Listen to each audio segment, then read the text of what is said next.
Monsieur Folis Ativi, bonjour. Oui, bonjour, monsieur Romuald. En tant que responsable d'un mouvement citoyen, que répondez-vous de cette loi votée par les députés au niveau de l'Assemblée nationale? Bon, disons que nous avons tous été surpris par la volonté affichée et assumée des membres du gouvernement et du Parlement de procéder au changement de la Constitution togolaise. Nous avons cru que c'était une pagaille de mauvaise goût. Malheureusement, c'est devenu réalité. Ils ont voté cette loi dans la nuit du 25 au 26. Notre position, elle est déjà suivie et connue de tous. Nous nous y opposons. Nous ne sommes pas d'accord avec ce changement de constitution parce que la constitution elle-même ne leur donne pas le droit.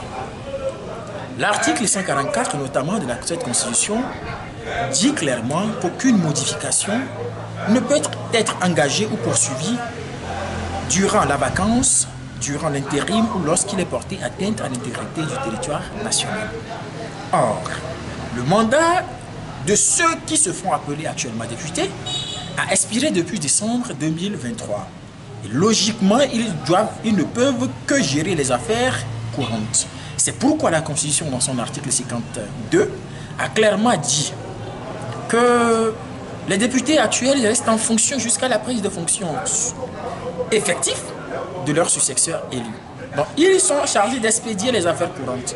Mais les messieurs ont décidé d'outrepasser cette compétence-là, c'est-à-dire cette petite faveur qui leur a été faite pour gagner un peu quelque chose encore pendant un certain moment. Ils ont décidé d'outrepasser cela pour changer complètement les règles du jeu. Et le plus grave, c'est que la Constitution, à travers l'article 59, dit que le mandat du président, tout ce qui touche au mandat du président de la République, ne peut faire l'objet d'une modification par voie parlementaire. Que la Constitution, en ce qui concerne les dispositions relatives à l'élection du président de la République et à son mandat, ne peuvent être modifiées par voie référendaire. Mais elle n'a pas été suivie, on ne l'a pas appliquée, on a décidé de passer outre, on a décidé de faire comme bon leur semble.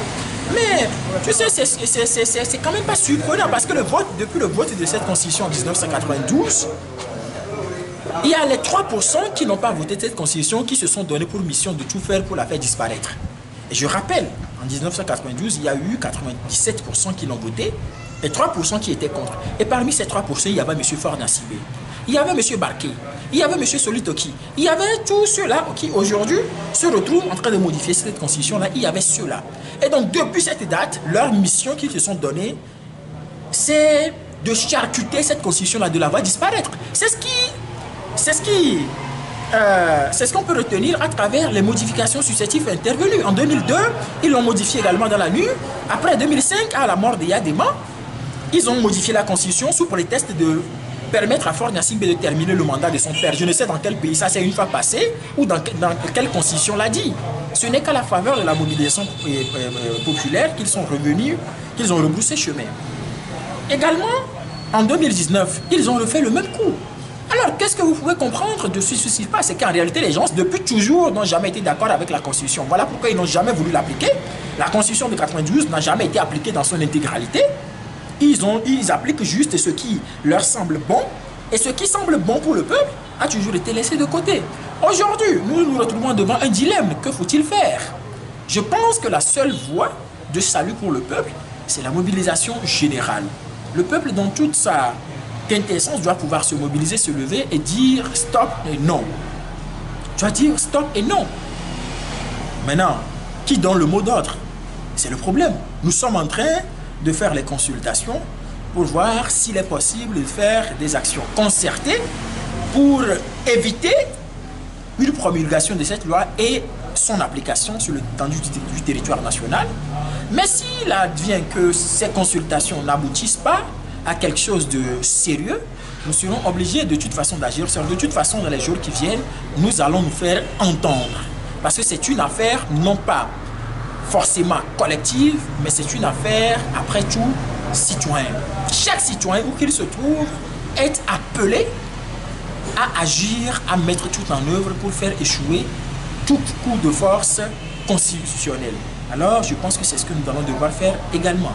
Il y a certains députés qui se disent de l'opposition et certains avocats qui se dit, ils étaient opposants, qui disent souvent que cette loi votée, c'était de bonnes lois pour le Togo. Je veux parler de Kagbara et le maître Gilles Benoît Fagbedi. Vous savez, lui, il a animé une conférence de presse. Lorsque votre conviction est tellement soluble dans l'argent, et que vous aimez plus l'argent et votre ventre que les intérêts du peuple, c'est ce à quoi vous vous adonnez. Et si vous voyez, vous verrez qu'ils se retrouvent, qu'ils arrivent difficilement à défendre ce qu'ils sont en train de faire. Ils arrivent difficilement à le défendre. Comprenez simplement que c'est le ventre. Certains ont faim et veulent un peu manger aussi. Ou d'autres, ils n'ont jamais cru pouvoir être un jour députés dans ce pays. Et puisque l'opportunité leur a été offerte, ils sont devenus députés, ils ont mangé, ils ont pris goût.